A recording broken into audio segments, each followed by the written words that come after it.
It's great to see you all. Thank you very much for coming. I thought, as this was my last talk, I should talk about the quintessentially English and more widely British subject, and that's the weather. But this is the kind of weather it is genuinely reasonable to grumble about. This is serious weather extremes. We live in one of the most temperate countries in the world, with relatively small variations of cold and heat, and as I'll come on to, other forms of storms. Even here, thousands of people in some years die due to weather-related issues. So this is a major issue in every country in the world, including this one. Will we ever be able to see beyond the current observable universe? Oh, it's much worse than that. The observable universe is shrinking. If you want to know what are my odds of winning the lottery, you come straight to probability. Yeah. Because probability is all about how likely or not events are to happen. I think the chance of there being an undiscovered second species, very like humans, out there in the world today is pretty slender. However, and these are the pictures if you haven't seen them. I mean, New York was orange. The air was orange. They said one day out in that air was like smoking a pack of cigarettes. It had the same effect on the lungs as smoking a number of cigarettes. So people who'd never smoked in their life were suddenly going to suffer some of the same health effects. Any Further Questions is a brand new podcast from Gresham College, a place where we ask our speakers all of your questions that went unanswered following their lecture. Guests have included Ronald Hutton, Robin May, Chris Lintott, Sarah Hart, and Maggie Snowling. Any Further Questions, all episodes are available wherever you listen to your podcasts.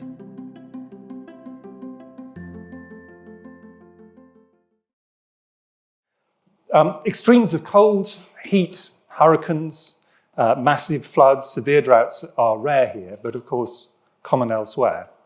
And additionally, as a relatively wealthy country, we have the ability to reduce the effects of these very significantly. But we do see, as I'll come on to, thousands of people dying in very many years, in fact. Most of these deaths occur at the extremes of life. The very young, but above all, those who are old or very old by historical standards. And for these people, extremes of temperature in particular are extremely dangerous. Now, as humans, we have a really phenomenal capacity to keep our temperature in a very narrow range. Everyone will have learnt about this at school. All of us experience this as the seasons go through. In the cold, our temperature is kept stable by reducing the amount of blood flow to the periphery, by having our hair stand on end sometimes, by shivering, by reflex approach to exercise. In the heat, we sweat, and the amount of heat that goes out to the periphery with peripheral dilatation of the blood vessels allows heat to be taken from the core out to the periphery of the body. So our body is extremely good, and a variety of other mechanisms at doing this. And if we, over time, are exposed to long periods of cold or long periods of heat, we have further adaptations. So, for example, if you were to move, or any of us were to move to a very hot climate, you'd start over time to sweat more, but the amount of salt in your sweat would go down significantly, so you retained the same amount of sodium in your body, and your body would therefore adapt to this new temperature. Nonetheless, at the extremes of temperature, we need help. And we have a lot of ways of doing them to keep temperature in the comfortable and almost invariably the same safe range. But all of these cost money. Some of them cost a lot of money, some of them cost less money. Let's take central heating, which is there to help us stay warm when it's colder, which is the bigger risk at the moment in the UK. People will have to put a lot of energy, and in due course, therefore, a lot of money into central heating or other ways of staying warm, capital investment in insulation, warm clothes.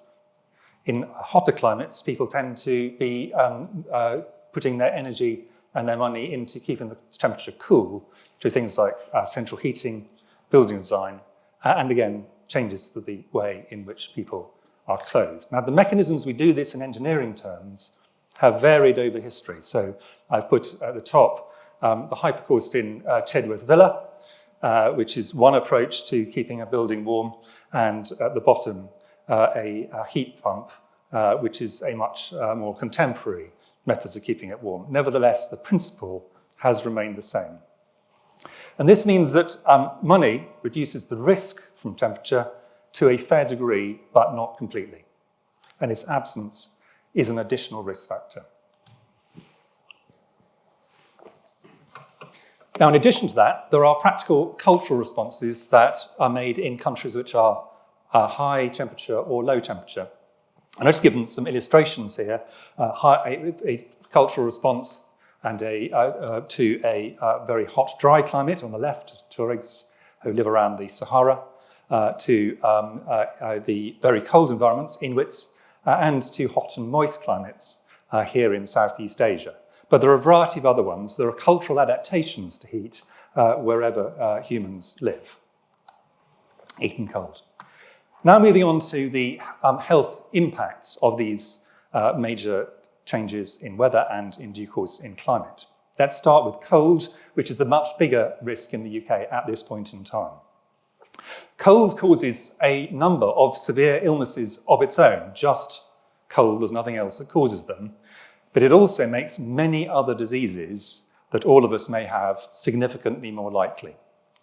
And what I put here is the excess deaths, the additional deaths in winter compared to the other months here in the UK, remembering we are a relatively temperate country. Now, there's some good news and some bad news. The first, let's start off with the bad news. There is still a significant winter excess in terms of deaths in this country of probably on an average year around about 20,000 deaths. Some years it's more, some it's less, for reasons we'll come on to. The good news is that if we compare that to the 1950s, this has got substantially better.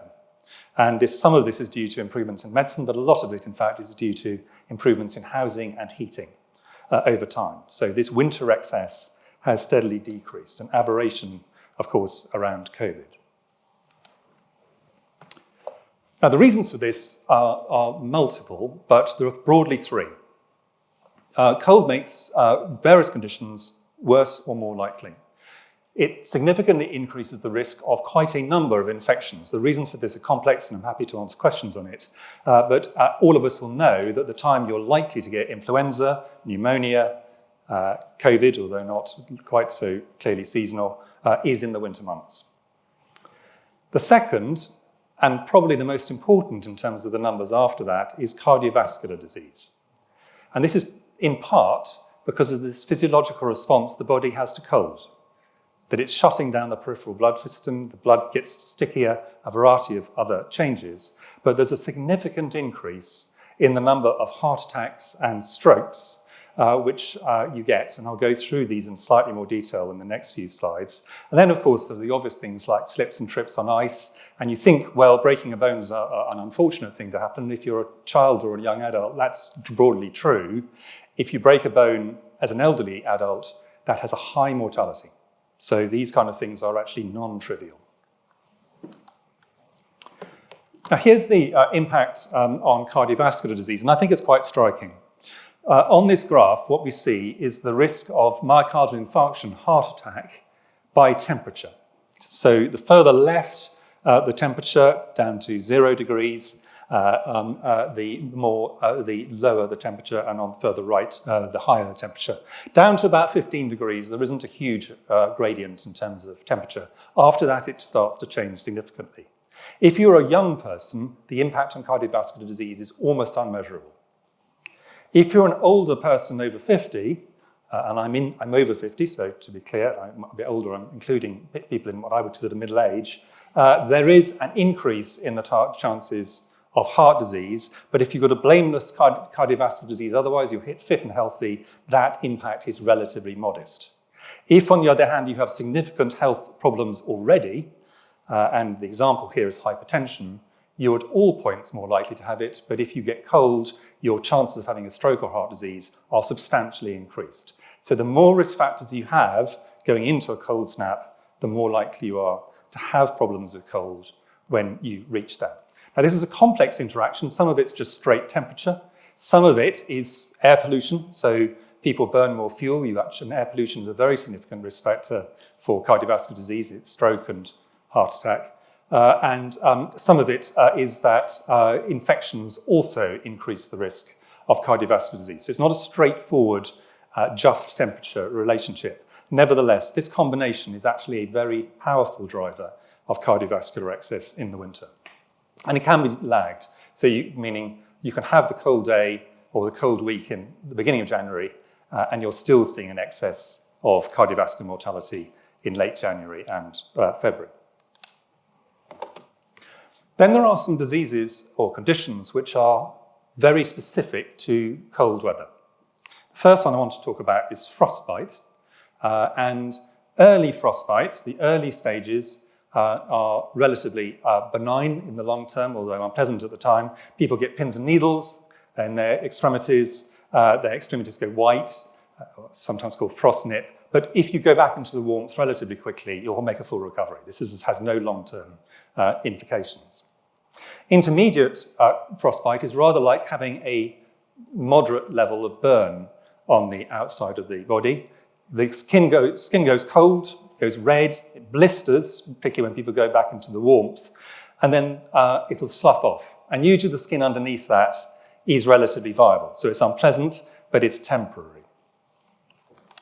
If, however, someone is out in severe cold for a long period, they can get severe frostbite. And this is where the skin below the tissues below the skin get extremely cold and they die. And this tissue is now unrecoverable.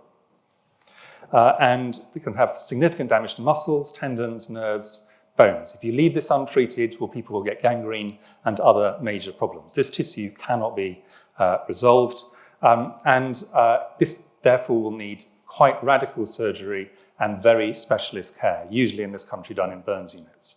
So it can lead to people losing limbs, toes and fingers, certainly. So frostbite is one of the very specific things you can get with extremes of cold. And it usually happens at the peripheries, hands and feet in particular. If someone has frostbite, and it's usually relatively straightforward to see, most of the first aid for it is relatively obvious, but a couple of things are worth stressing.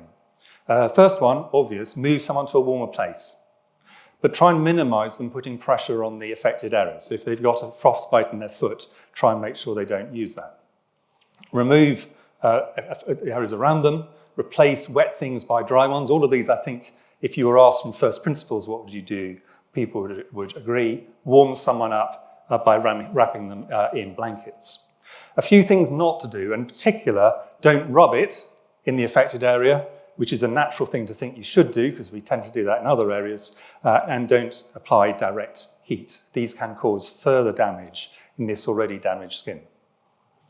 Smoking, as with so many other things, will make it worse, because smoking tends to lead to the blood vessels contracting almost immediately. So smoking will be an exacerbating factor. Please don't get people to smoke. And rewarming is generally best done on medical supervision, because if you're not doing it carefully, there'll be further damage than you need. It will be painful. A very different kind of direct effects of heat, and one which is much more dangerous but less dramatic, is hypothermia. Much more common in elderly and babies, and this is usually caused by prolonged exposure to cold or immersion in water. So people who've fallen in water, who've been in cold water for a long period, are at risk of this. But a range of conditions, I'm not going to read them out there, can make this more likely. So it's not just people who are older. In low temperatures, anyone can have it, and it's made more likely by some medical conditions. It is, in practical terms, but you're not usually walking around with a thermometer in your pocket to test this, where the body temperature drops below 35 degrees centigrade. Now, suggestive symptoms of this, so how you spot it in someone, and this is something it is really worth being able to spot, are shivering, pale, cold, dry skin. That's probably not particularly surprising, but here's the key ones: confusion, slurred speech, and people doing what's called paradoxical undressing, where they're cold, it's cold outside, but they start taking their clothes off. Any of these should indicate to you that hypothermia is probably setting in. Slow breathing, and in babies, they're floppy, they're unwilling to feed. Hypothermia is a medical emergency, and it may well lead to cardiac arrest where the heart just stops. Important point to realize is compared to something like frostbite, the patient themselves does not know they have it. So they have lost the ability to understand that they are cold and this is causing damage. If someone does have hypothermia, the first aid, again, some of it is common sense, some of it is things we need to learn. Common sense, move people indoors to a sheltered and dry environment. Get off wet clothes, dry clothes, cover their head, not their mouth and nose, but everything else. Warm drinks are a very sensible thing to do if they can keep them down, and sugary food if they can eat it, so that they can continue to sort of burn energy internally. You must keep them awake because their temptation will be to drift off. But do get help. If someone's got hypothermia, much better to overcall it, get them to hospital, and they find they don't have it, than to undercall it and realize you're in trouble too late. Then a few don'ts, and these are things, some of these are not obvious. Don't use a hot bath. That can be extremely dangerous, cause to very rapid changes, or heat them to warm them up too quickly. The warming is going to have to be very gradual. That's one of the key things about hypothermia. Despite what it shows in all the films with some Barnard dogs bounding over the snow with brandy barrels, do not give them alcohol, which will definitely make things worse. And don't rub their arms, legs, or feet. People do need to be warmed, but it needs to be in a gradual and controlled way, because otherwise you get big changes of the salts within the body, and these can be extremely dangerous. Deaths from hypothermia are unsurprisingly age-related. The older you are, the more likely these are to occur. But there are also important external factors, and I'm just using US data here, showing that for every age, the risk in a rural area is greater than the risk in an urban area. And that's in practical terms because generally people live in better heated houses, flats, and other things in urban settings. It's a purely practical effect. If we look at cold-related excess mortality in England and Wales, and we compare it to the index of multiple deprivation, so for want of another term, the best measure we really have of poverty, relative poverty in the UK, if you compare those two maps, they very closely correspond. They correspond in the country as a whole, and indeed, if you take London, the city we're in at the moment, they correspond within London. Poorer areas of the city have higher rates of cold-related deaths, and that's largely because people, because they can't afford heating, will run heating at a lower level. There are other reasons. The impact of this on the NHS is substantial. Every year, with utter predictability, there will be an NHS crisis. This has gone on over multiple previous governments. I regret to say it will probably happen over some future governments, and that is because all these cold effects come together in a period of the year in an extremely tightly engineered system, which therefore is under much greater pressure, predictably, over the winter period. And therefore, waits in A&E and a variety of indirect effects get worse. So how do we reduce the deaths from cold-related diseases? Some of this is common sense. You'll all know it. Layers of clothes, heating spaces where vulnerable people, particularly the oldest and the youngest, live. And then the rest is really about reducing systematically the various risk factors that make this a problem. Reduce the risk of respiratory infections, and vaccination is certainly one of the tools. There are others. Reduce the risk of cardiovascular disease, because if the risk is lower, then you carry that through to the winter months. Reduce the risks of trips and slips. We tend to do it the old-fashioned way, if we do it at all, in the UK. In countries that have a lot of cold, for example, we'll have heated pavements in areas around where elderly people live as a way of reducing these risks.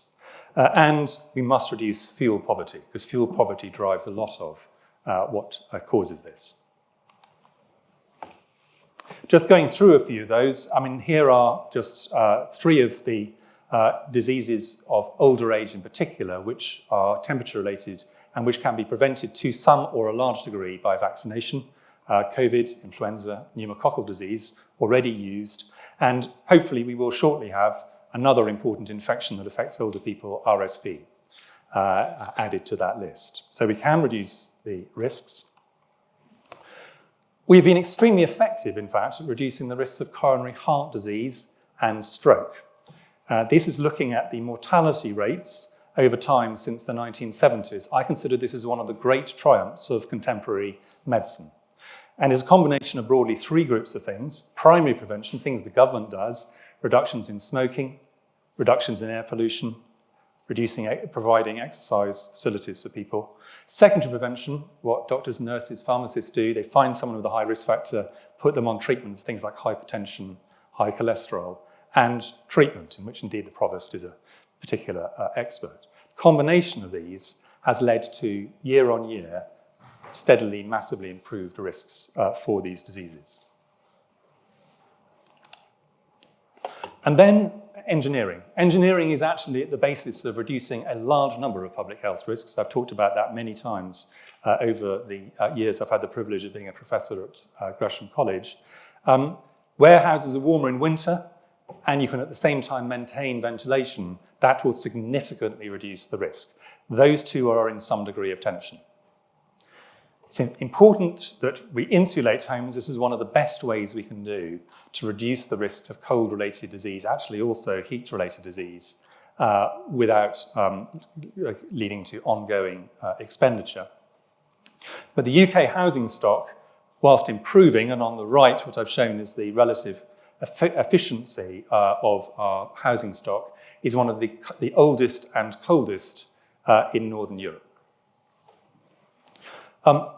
As the population ages, in my view, this should be a major priority.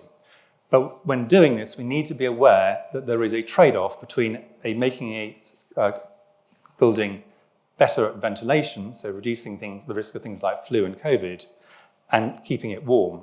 Those two, if your main means of ventilation is opening the windows, are obviously in some form of tension. Just to back up my point, that the average home heat loss over 5 hours, which is just a measure of how efficient things are, the UK scores particularly badly, and in particular, particularly badly for Northern Europe, which is where cold dominates. So improving our housing stock, I think, is one of the most important things we could usefully do here. Now moving on to heat. Heat can cause, again, multiple forms of illness, ranging from dehydration, heat syncope, where people just faint in the heat cramps. Many of you will have had these at various points when doing sports in hot climates. Heat exhaustion, which I'll talk about, and the most dangerous, heat stroke, which I'll talk about at slightly greater length. Very hot days lead to increased mortality, and the number of hot days is steadily increasing as we go through climate change. That's just a statement of fact. In 2022, so 2 years ago, the UK for the first time recorded temperatures over 40 degrees centigrade. And that is going to increase now, not every year, but taken decadally for the rest of the lives of everybody in this building, and indeed beyond that. In that year, there were about 2.8 thousand deaths due to heat in those over 65. So these are not trivial numbers. So heat is potentially very dangerous. I sometimes find it slightly unhelpful that people say, oh, what people are worried about is just a hot summer like everyone has. Extreme heat kills people, and particularly it kills older people. The specific effects of heat are heat stroke and heat exhaustion, which I'll talk about, but indirect effects include dehydration, which in the elderly is very dangerous and can lead to a whole range of other diseases, and cardiovascular disease.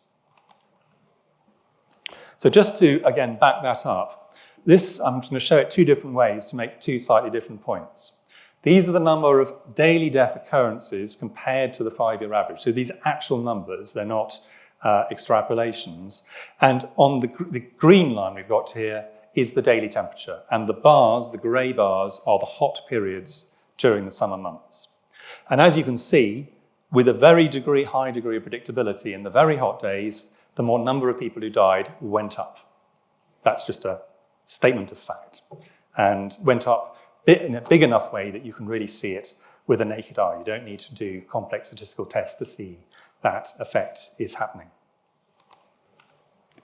If, however, you then split that out by people who are over 70 and under 70, in fact, the impact on people under 70 was minimal. So almost all of this effect is, in fact, in older people, people in their 70s, 80s, 90s, or indeed above.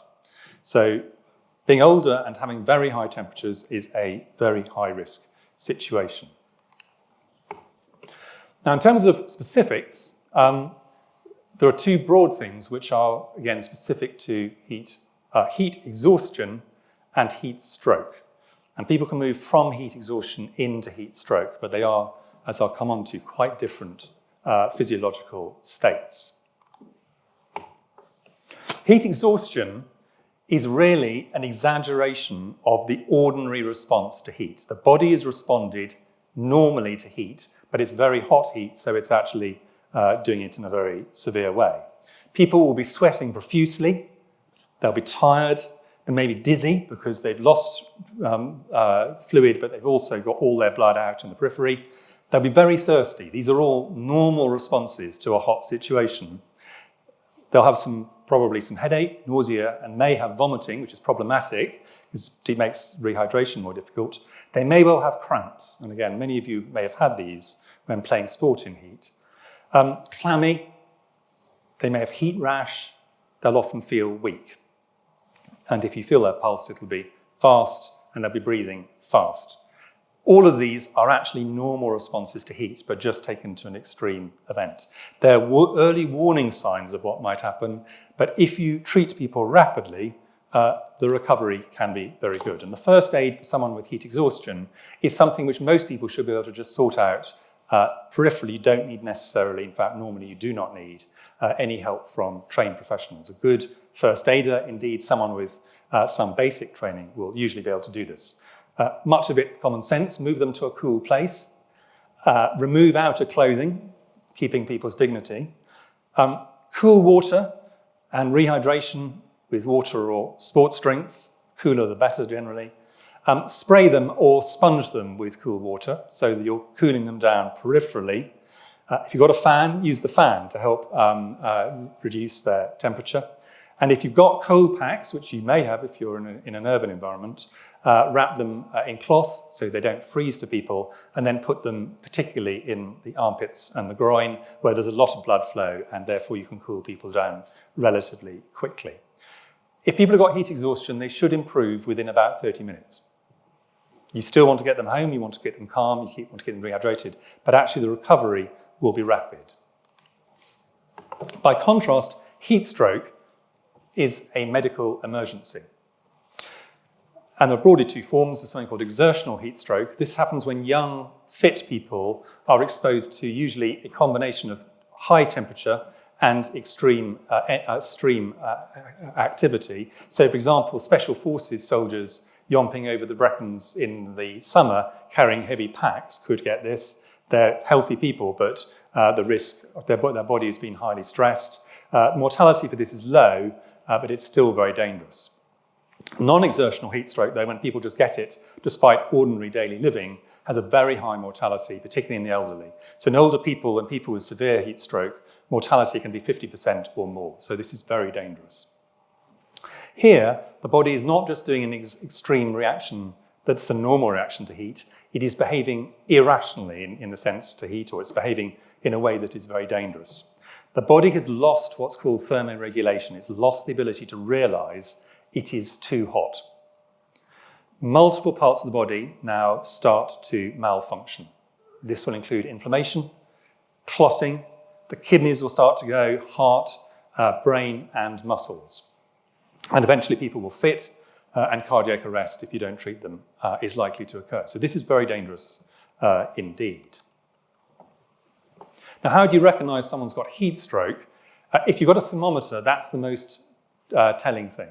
If they've got a core temperature over 40 degrees, that's a very strong reason to worry about them, particularly if there's no reason to think they got an infection. They will often, rather like with cold-related problems, hypothermia, have altered mental state, so confusion, slurred speech, seizures, and in severe cases, they go on to coma. Their skin will be hot because they are hot, but dry. They are no longer sweating. Their body is no longer recognizing what the correct response to the body should be. It's basically given up the correct response, and they will have a number of other symptoms. In contrast to first aid for heat exhaustion, this is something where you're going to need professional help. But the first things you can do yourself. Same starting point. Take them to a cool place, but in this case, put them in the recovery position on their side, because there's a high chance they may vomit or might go in to have a fit, and that makes that easier to manage. Then call 999 or 112. Remove the outer clothing, cool them down. This is similar to heat exhaustion. And then ideally put a cold, wet sheet over the body and keep on doing so until their temperature comes down within the normal range. Then put it onto a dry sheet. But hopefully help will have come before then. In exact contrast to high cold-related mortality, high temperature excess is concentrated in urban centres. Places like London are on average hotter than the rest of the country, and therefore if there's going to be heat exhaustion, it's more likely to be in these areas and is much less likely to be socioeconomically driven. That's largely actually because here we don't tend to use air conditioning and other things, at least in domestic settings, so the benefits of being wealthier are much less. As with cold, we as the UK can learn a lot from countries which have historically had hotter temperatures, because that's the way we're going to head. And just to reiterate, even in this incredibly hot period in the UK, there were many places in southern Europe which were a lot hotter at that point in time. And they've learned to adapt society to these hot temperatures, and you'll see a very different form of architecture, much smaller windows, white colouring. Windows tend to be covered. If there's a very hot time coming, do draw the curtains a variety of ways. You can do that to avoid a literal greenhouse effect. Moving on to wind, there are multiple causes of wind at different times of the year, and I'm not going to go into the meteorology of this in detail, but I will just talk about a few of them. The UK, as a seafaring nation, has always worried about the wind because those in peril on the sea are at very high risk of even relatively moderate storms, but on land the risks are generally lower. So on land, the direct risks to life and limb from wind usually are caused by flying debris and falling objects, at least in the immediate period. But in the longer period, there may be loss of power, there may be loss of water, there may be loss of shelter. And particularly in winter or in very hot time periods, those can be tricky. We tend to think of variations of the Beaufort scale. Here is Sir Francis Beaufort, really designed for mariners originally, and based on sea conditions. Damage sufficient to cause injury to humans is very rare on land below force 8, which is a wind speed of between 62 and 74 kilometres an hour. That's the kind of level we're talking about. Going all the way up to a hurricane force 12, which in the UK is an astonishing thing. We very rarely would see this. And here there can be significant damage. But as I'll come on to, we are relatively protected. This is wind that's going at just over 70 miles an hour. So the top end of the legal driving things on a motorway. However, there are several other wind scales which other parts of the world have to use much more significantly. And what I've shown here is one of the other scales, is the Vegeta tornado scale and the hurricane wind scale. And in places which have really serious wind issues, these are much more relevant. And these start where force 12 leaves off. So force 12 is really near the bottom of this. In the UK, our gales and storms are almost all in the autumn and winter, and they are largely related to the west and mountain areas. Above force 10 in the UK is extremely rare inland. So we have relatively few of these, except in very exposed areas. A very different situation is the severe tropical cyclones. And these don't occur in winter and autumn. These, in fact, occur over the summer period, and they're caused by heating over water. And what you get is these tracks, and these are tracks going out since over many decades. And as you can see, the UK is not at the receiving end of these. These tend to move, and they hit in particular the Caribbean and southern USA and the eastern seaboards of South Asia and Southeast Asia. And these can be extremely strong. These pose a very serious risk to life. And the major ones are where there's a scale 3 or above. They're very destructive. So Beaufort Hurricane's force 12 starts at 118 kilometers an hour. The scale 3 here, is going at 178 to 208 kilometers an hour, and it keeps on going up. And the damage these can cause when they hit land can be colossal. This is obviously Hurricane Katrina, I've shown on the right, a Category 5 storm, which then went down to 3 by the time it got landfall. A more localized form of very fast wind is tornadoes, and they're different completely. They tend to form over landmass, and you get a very fast twisting whirlwind or twister. The most commonly affected for severe ones are the US and Canada, but they do occur quite frequently in the UK actually, but they're weak. They're elegant and weak. So they're good to look at and won't do you very much damage. The US ones can be really very severe. And just looking at that picture on the right, you can very easily see the track that the tornado took as it went through this town. Very, very clearly demarcated in terms of the damage. So those are winds. Floods are the final thing I want to talk about, and they are the natural hazard that affects most people worldwide. And there are a number of things which they can cause. Drowning, and I talked about this when we talked about tsunamis in the last lecture. Physical trauma, if people are caught in fast-flowing water, people underestimate quite how hard they're going to be hit or hit other things. Exposure to sewage in floodwater, but importantly, and for the medium to long term, temporary or permanent destruction of sanitation leading to infection. And there's also going to be destruction of the physical infrastructure, electrical hazards, carbon monoxide poisoning, because people who don't know how to do it use diesel generators, destructions of homes, livelihoods, and importantly, psychological trauma.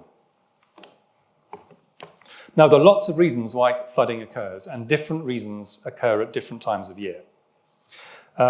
In general, in winter, which is the ones we tend to get most of in the UK, storm surges. And these occur in winter, and they occur on coastal areas where a very high tide coincides with a storm coming in, pulling the level up. The second one, which we tend to get, again, mainly in winters, is what's called fluvial flooding. And this is where the river breaks its banks and spreads out onto its natural floodplain, on which many of the great cities and towns of the UK are built. Both of these are much more common in winter. In summer, we get fluvial and flash flooding, particularly flash flooding, where the very high temperatures leads to sudden updraft of temperature, which then cools this very moist water, and you get very heavy, what we would call tropical rainfall over very short periods in areas that are largely difficult to predict and occur anyway. And of course, there are other causes like dam bursts, tsunamis, and groundwater, where the water literally comes from the ground.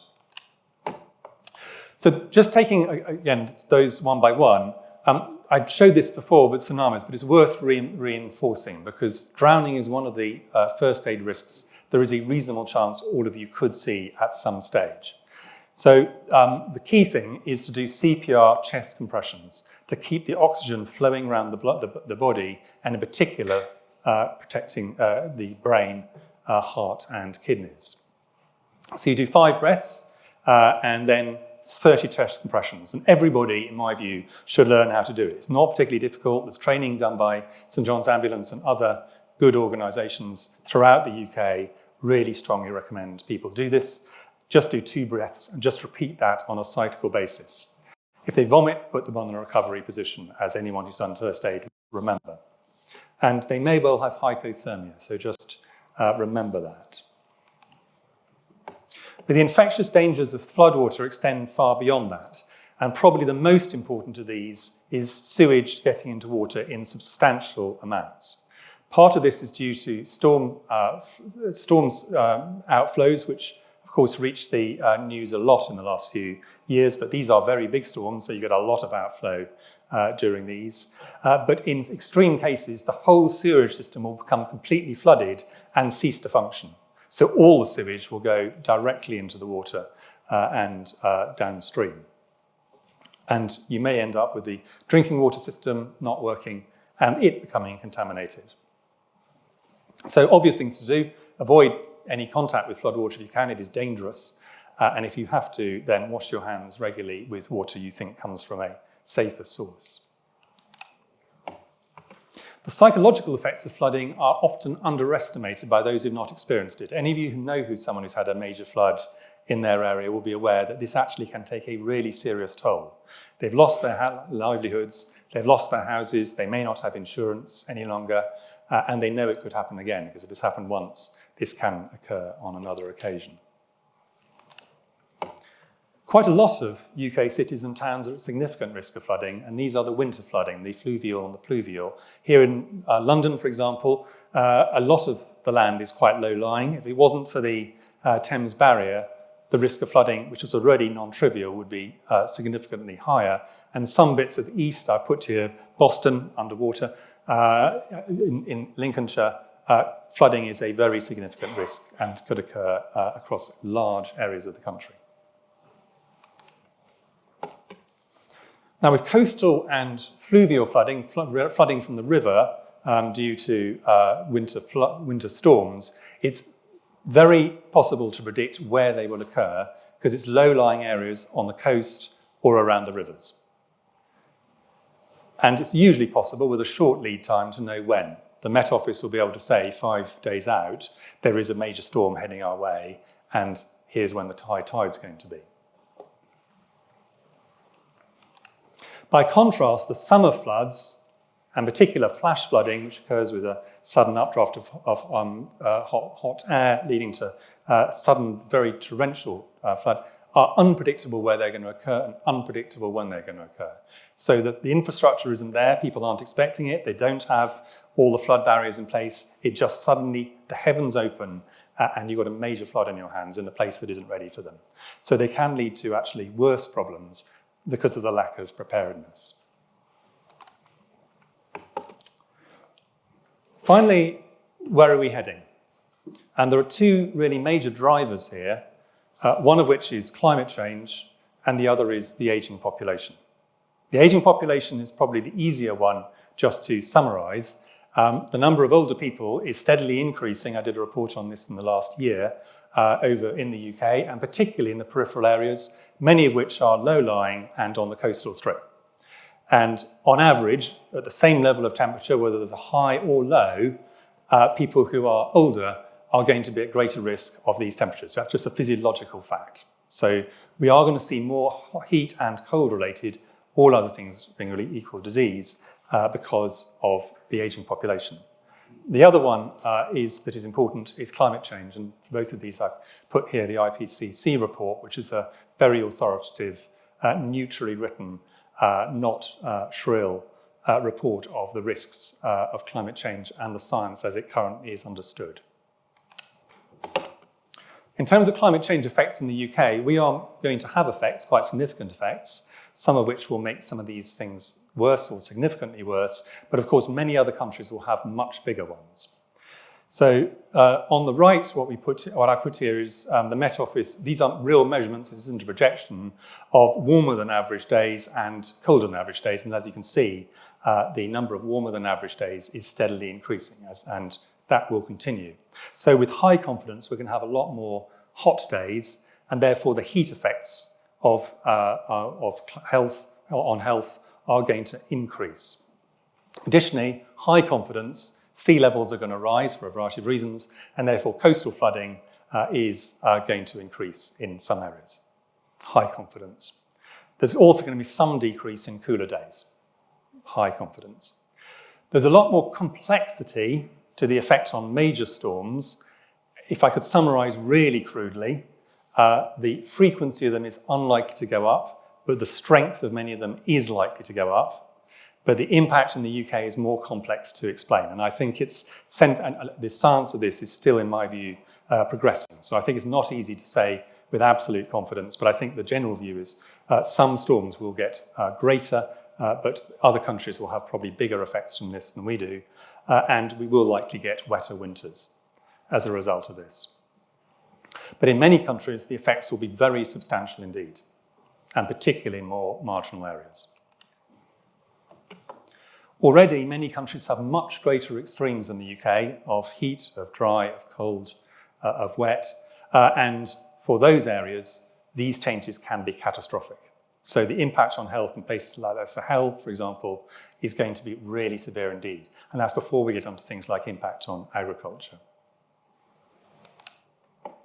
So my summary of where we are with cold, heat, wind and flood.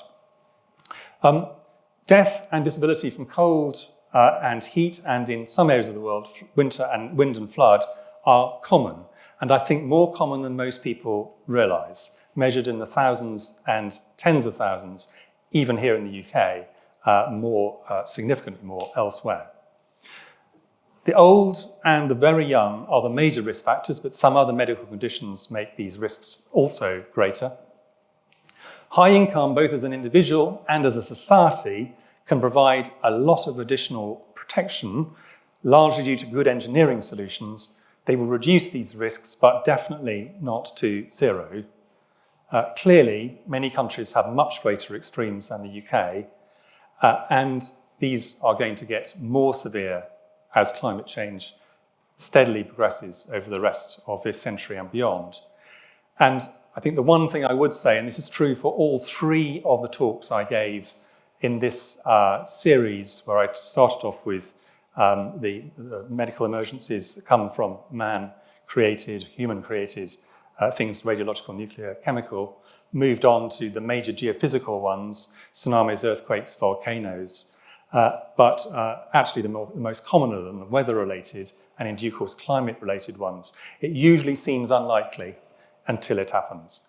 And at that point, people really do notice and wish greater preparation had been made beforehand.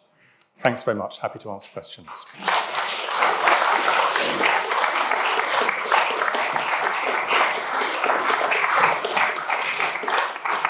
Thank you very much, Chris. There's quite a few questions overlap that have come in online, and they're essentially about how you influence policy, because you're outlined the number of things we might need to do to mitigate all of these stuff. They are, in a way, the way we're going to look after all these young people in the future. Some of us in the older generation need to be able to push somebody to make the right levers move. How, from your absolutely central experience in this, how is that done, and how easy is it to manipulate policy at scale? Well, I think that the most central thing for changing policy, and I think most people probably don't recognise this to be as true as it is the centrality of evidence. If you have really good scientific evidence, which is incontrovertible, and you can provide a solution, very important. Providing a problem without a solution is not a policy response. You've got to provide a solution also based on evidence. Then most sensible politicians, whatever their political background, will eventually pay some attention to those changes. Once someone has had an immediate emergency, if there's been a major flood, if there's been a major heat wave, then people are much more alive to that problem for a period. But I think we shouldn't exaggerate the length of time people remember about these things. And I'm not talking about, this is not a disparaging point about politicians, this is true about society as a whole. People say, why, oh, why, and isn't it terrible on day one, and on day 60, they say, pretty terrible, but are you really going to put up our taxes? And on year two, people have moved on to another issue. So the key thing is you've got to have really clear evidence. You've got to be able to say this is what's going to happen. When it does happen, you can then say that was what's going to happen, that is what has happened. And here is the solution. and here's what it costs, because that's the final bit of it.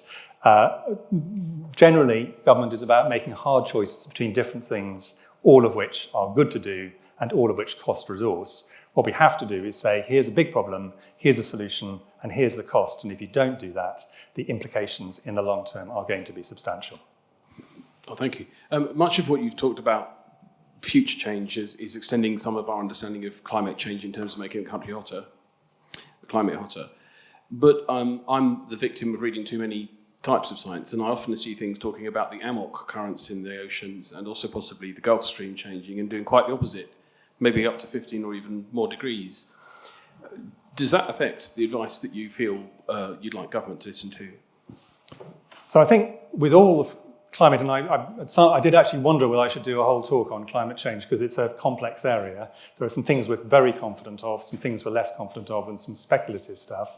Many of these areas are plausible, but I would say at this point in science, pretty speculative. And therefore, if you were the Prime Minister or a political leader, given a choice of making a set of decisions about those and a set of decisions about things which are definitely going to happen, like there is going to be a winter excess in mortality next year, for sure, then you're going to tend to put your concentration on these more immediate effects. As, back to my previous answer, if the evidence grows that we're going to have some of these tipping point or major effects, at that point I think there is going to have to be a re-evaluation.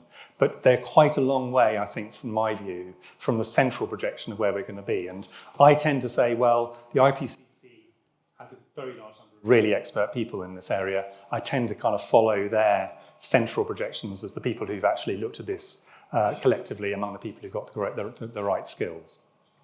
What would be your priority to change? There's a list of number of things, for instance, housing. Where would you put your first policy initiative? I think the very first one would be insulation. And I think it's shocking, actually, that we have not got better insulation. And this goes back decadally, over many decades and several governments, to be clear. Getting our houses to the situation, the norm for North Europe, seems to me the single most simple thing we can do. It's a capital investment, and then means we can use less energy to achieve better heat, narrow ranges, and reduce fuel poverty as a result of that. So that would be my number one. If I was allowed a second, it would be systematic about reducing the risks of infections in the oldest bits of the population by all the things we know work, of which vaccination, air pollution reductions, and ventilation in public buildings would probably be the group of things I would concentrate on. But there is quite a long list.